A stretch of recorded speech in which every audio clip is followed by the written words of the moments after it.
hello to all of the ParenTween Connection friends and family out in the interwebs, wherever you might be. I am super excited as we round out the month of February and we round out our conversations on leadership to have Eric Mitchell, who is the owner of Parisi Speed School in the Philadelphia area, with us. So first things first, Eric, thank you for being with me. I'm super excited to have you. Oh, thank you for having me. This is really going to be dynamite. I can't wait to kind of get the message out about leadership for young kids. Absolutely. So Eric has been a coach for 30 years. He's specialized in working with youth athletes for more than 2 decades. And so a lot of what we're going to be talking about, Eric, is leadership relative to sports and athletics. And that's, certainly leadership is something that a lot of young adults get through athletics. But certainly these are actually lessons and skills and concepts that apply to young adults, period. Absolutely.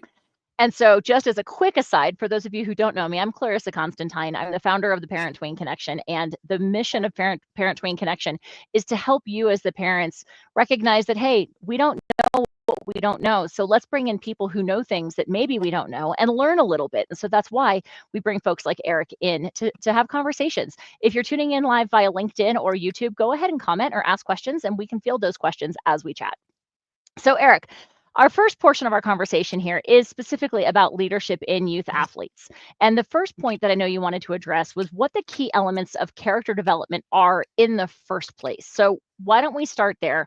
What do you see as those key elements in leadership in youth development? Sure. I think that it's teaching these kids levels of character. I think that's one piece of it that's important. It's also teaching them integrity. Where's their compass? Is their compass pointing in the right direction? They don't get to decide what's right or wrong. But the idea is, are they looking towards making themselves better when people aren't looking? And that's important. Self-discipline's a big piece of it as well. And it's the distinction between, with the kids, we tell them all the time, is the difference between discipline would be, say, your parents telling you, hey, you have to walk the dog. Hey, you have to take the trash out. But self-discipline is doing what you're supposed to do when you're supposed to do it. And also at times when sometimes you don't even want to do it, but you're going to do that as a leader. And the idea is also this quiet strength that these kids can develop and grow from, is that if they take those internal kind of core values and they start to apply them, not just to their, I'll say this, of course, it's not just within their teams, it's then further into their communities, and also where it starts is at home. And how do they make sure that they're teaching even their own siblings how to be more respectful, how to really take these core values of integrity and character development. And that's a big element that we focus on. And that self-confidence, I always say this, Clarissa, we have a crisis in this country right now, I think. And it's a crisis of self-confidence. These kids don't believe in themselves. So we instill from day one, and a lot of it's through storytelling. We do a lot of day one storytelling, and we tell stories in every class about character development and about integrity. So in the end, a speed school is not really a speed school. We're teaching them life skills. That's the key. Absolutely.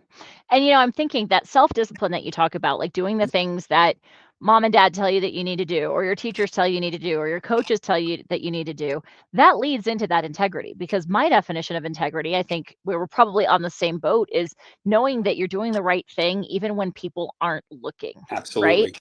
Yep. And so the self-discipline certainly drives into that integrity. So we've got the self-discipline, the integrity as we develop that character. Are there other key elements that you see as foundational? Sure. I think you're teaching responsibility as well. So that's another piece of it. If these kids can understand what the value of self-responsibility is, they become better leaders on their teams. They become better leaders in their community. Clarissa, I can tell you, so I've been coaching for a long time. So I have kids that now have kids who are bringing their kids into the Parisi system, which is pretty remarkable. And the one thing that it seems to be the constant thread or the consistent thread is that they're actually more interested in saying, oh, do you remember we did word of the week? So we do a word of the week. So every week, it's those exact words. Integrity is one, courage is another, self-discipline is another piece of it, and then character. So I think it's an important part of the development of these kids nowadays because, and I'll say this, I would say since the pandemic, it's actually gotten worse, where there's not much guidance left. There's not a lot of discipline coming from external sources. They're playing way too many sports. That's one other thing. And there's a lack of leadership. So the lack of leadership now you have if you put the kids out there, and you say, okay, you're going to do this, you're going to explain to the kids doing this. Some of them don't have the capability to do it. So our job is to bridge that gap.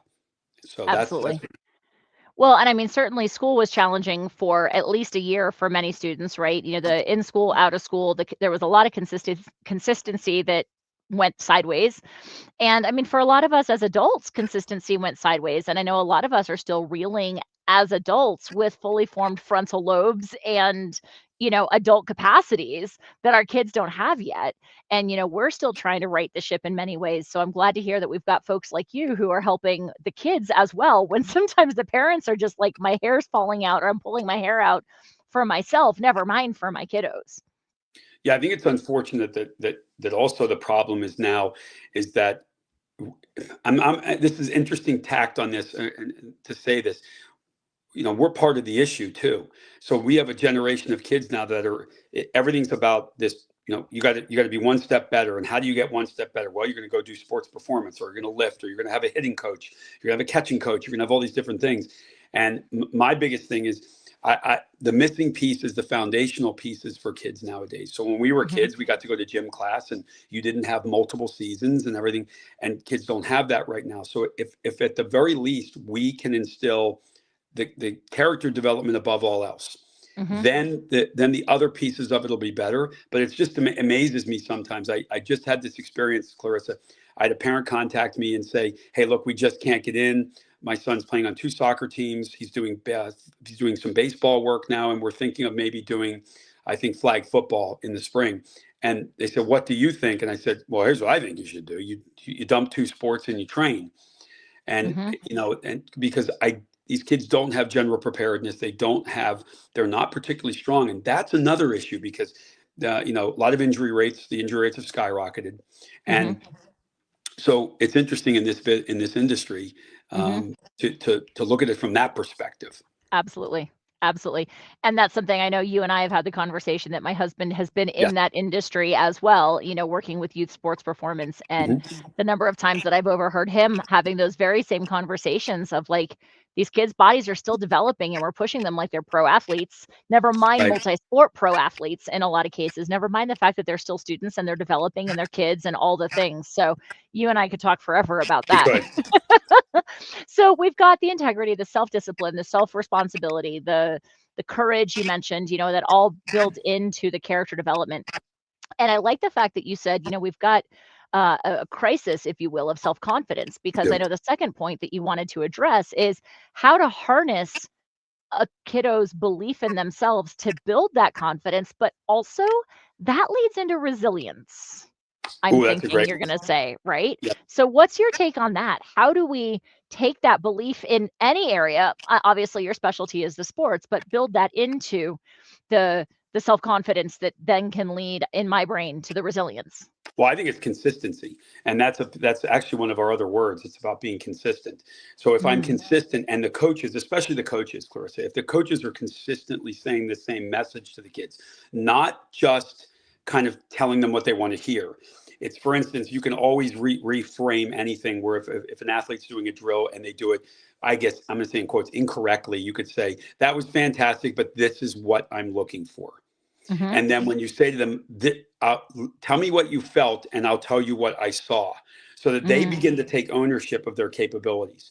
Once they do that, it changes everything. Now, here's another piece of this too. Kids do not understand what speed is. Actually, most adults don't understand what speed is.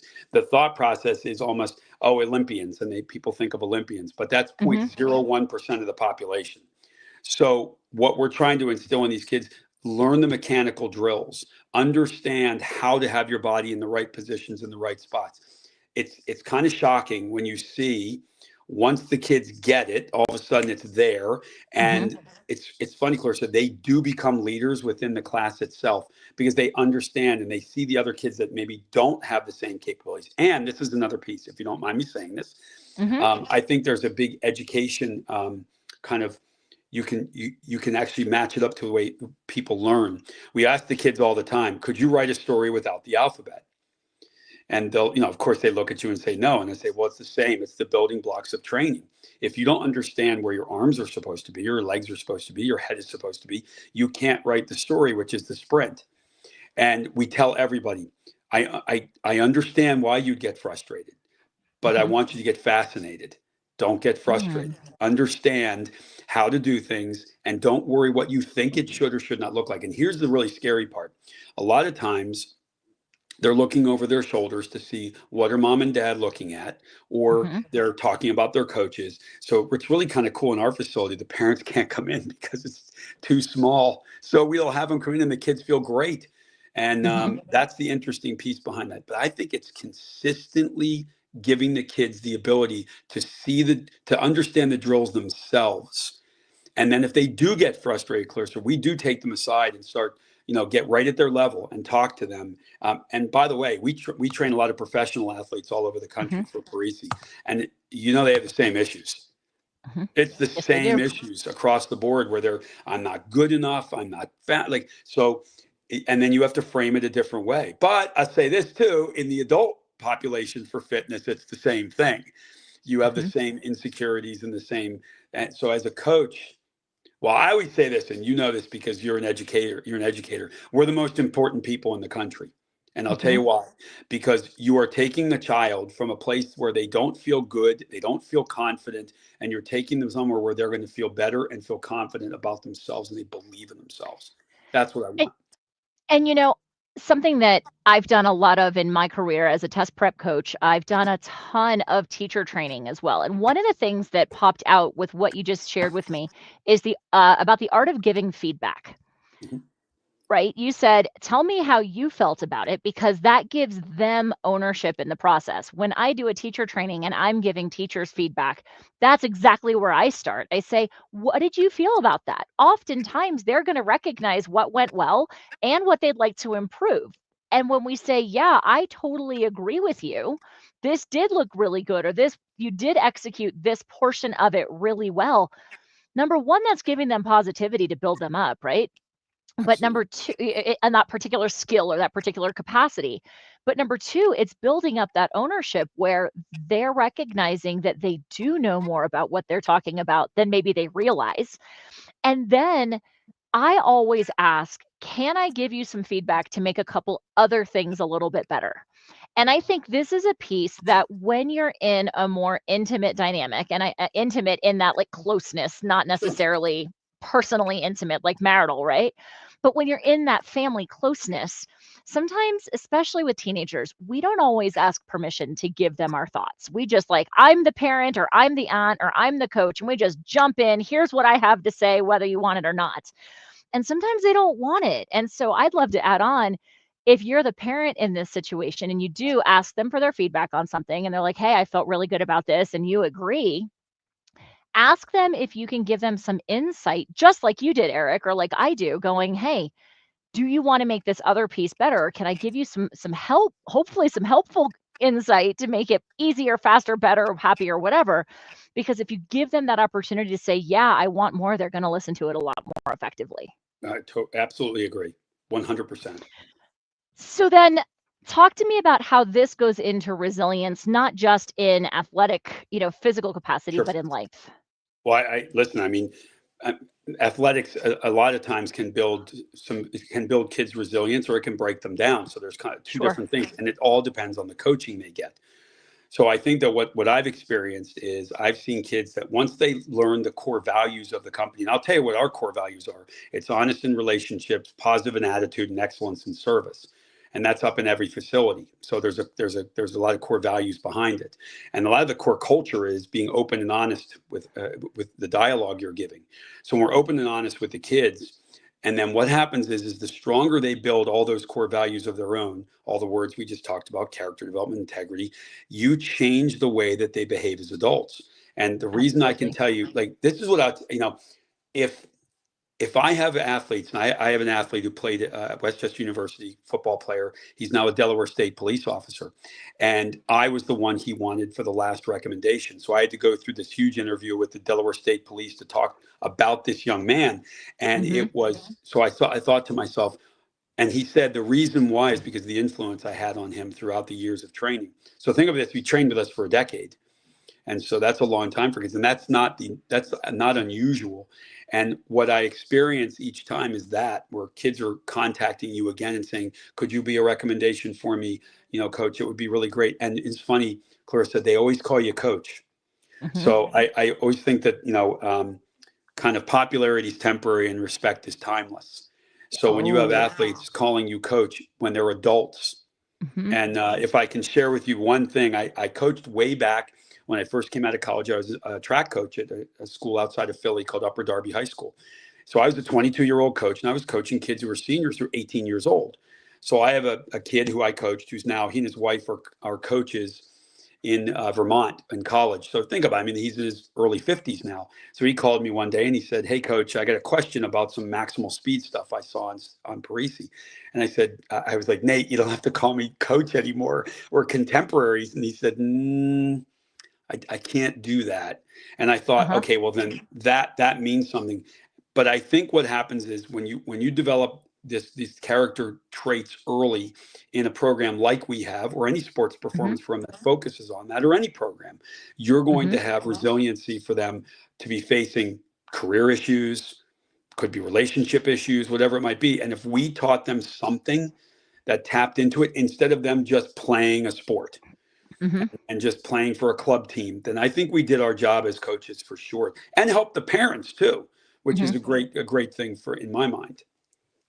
And I was never an athlete growing up. I'm a half marathoner of sorts now, but athletics weren't my thing. Music was my thing, and the arts, symphony and wind ensemble and whatnot were Still the my thing same growing thing. up.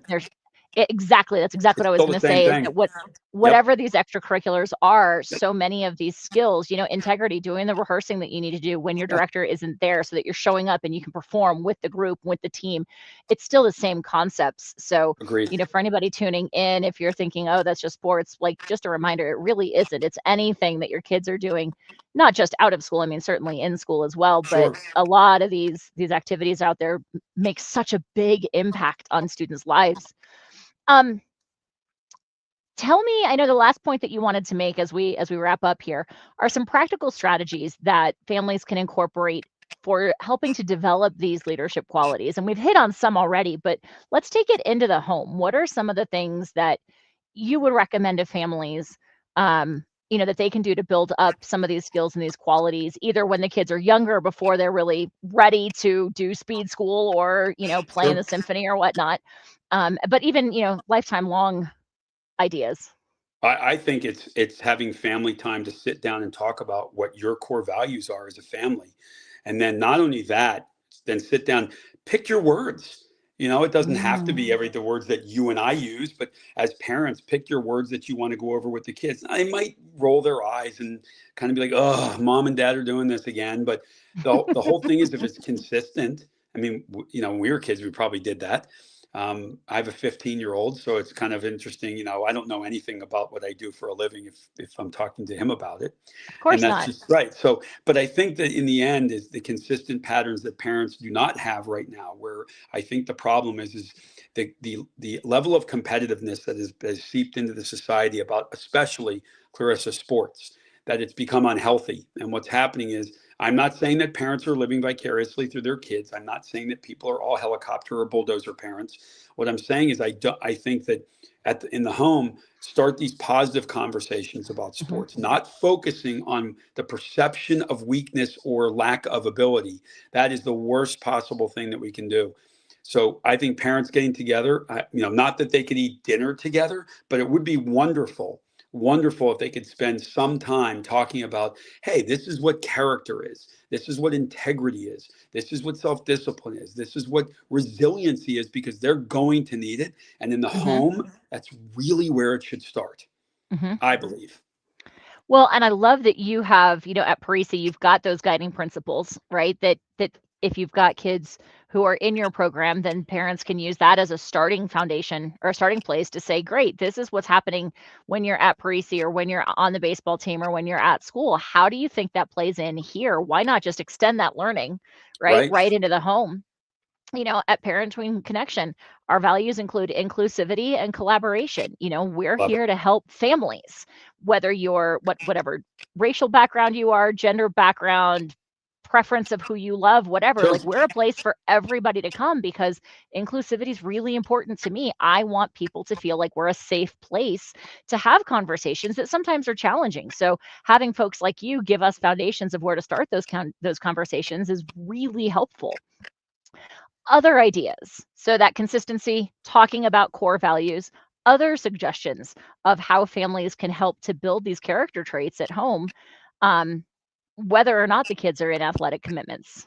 Well, I think it's also, including their friends in it, including their siblings in it, including their friends. So, what is it? We say our net worth is determined by our network, and we're Mm-hmm. influenced by the 5 people that surround us. Well, I don't see why that wouldn't apply to kids as well. Who are they hanging out with? Who are they Mm-hmm. interacting with? And if they're teammates, maybe you involve their teammates in this discussion, in this conversation. Maybe they're bandmates. It doesn't matter. Maybe they're in the play together. Like I said, Mm-hmm. I'm a big believer in you can do all of this in any piece of these kids' culture or any piece of their communities as well. I think that's Mm-hmm. an important part of it as well, involving other people to, especially their peer groups, to see can you build character through that. I think that's a big one.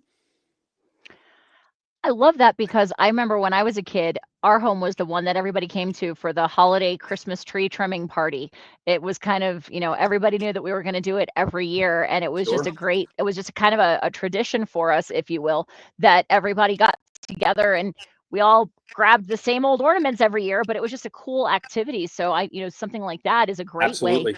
to include, family or, other kiddos. And, even I like the idea if you've got those core values, the family values, maybe, you can Google values Yeah, exercise, right? And sure. identify what are your individual values, but then also what are the family values? What are the common pieces, and obviously the family values are going to be driven more by the adults in the family.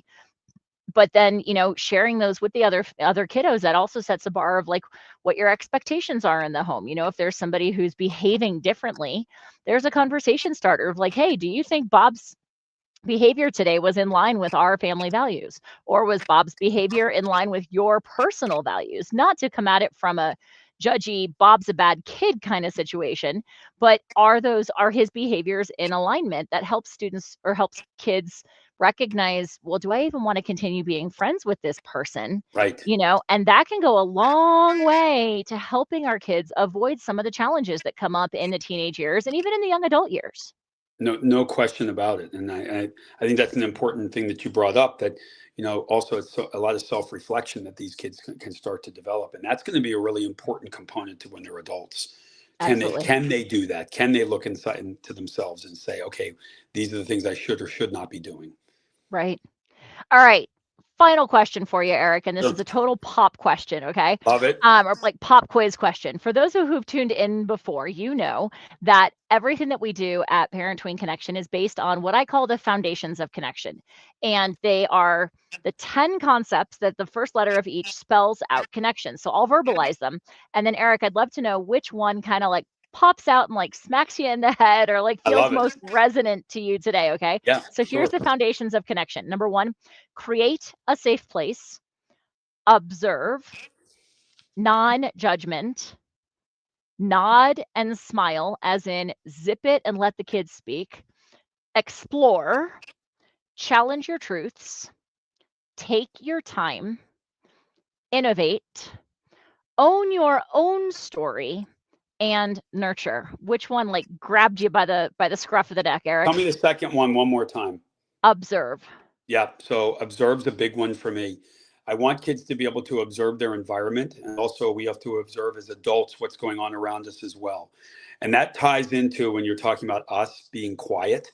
I think they Mhm. both tie together. Here's why I always say this: we were born with 2 ears and one mouth.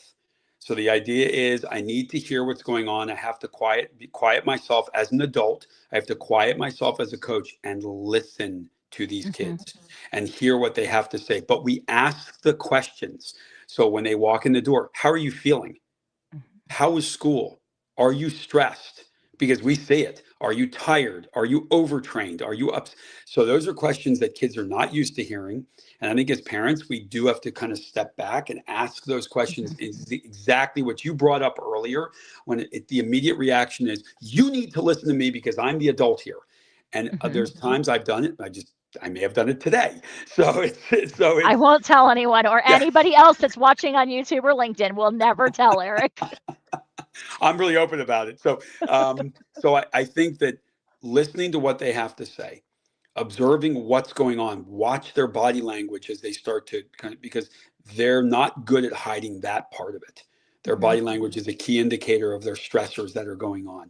And have an empathetic mind and ear to the kids. But that means ear, not telling them what they're supposed to do. It's just it's listening. Yeah, that they all stand out, Clarissa. They're all excellent. Sure. So, and to your point, they're all interwoven. They are not linear. They are right. absolutely, a scenario of like you can tackle one and then it leads into another, leads into another. I always say it's like the ball of yarn that the cat got into. They're very interwoven and very intermingled. So, all right, awesome. Eric, if people want to learn more about the coaching that you offer, where do they find you?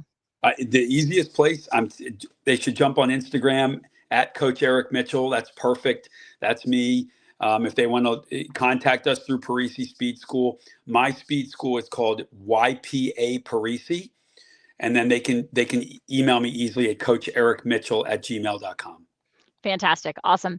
So for those of you who are members of ParenTween Village, we are going to pop over to the Village now and have a conversation about how we gauge success for our kids. What's our definition, perhaps, versus what their definitions might be. If you are not yet a member of ParenTween Village, you can pop over to parentweenconnection.com/ParenTween Village and learn a little bit more. And if you miss that for the live conversation, it will be recorded and popped into our vault. So you can absolutely follow up and listen to it at a later date. But Coach Eric Mitchell, thank you so much for being with me, and I will see you in ParenTween Village soon. Thank you so much. Appreciate it.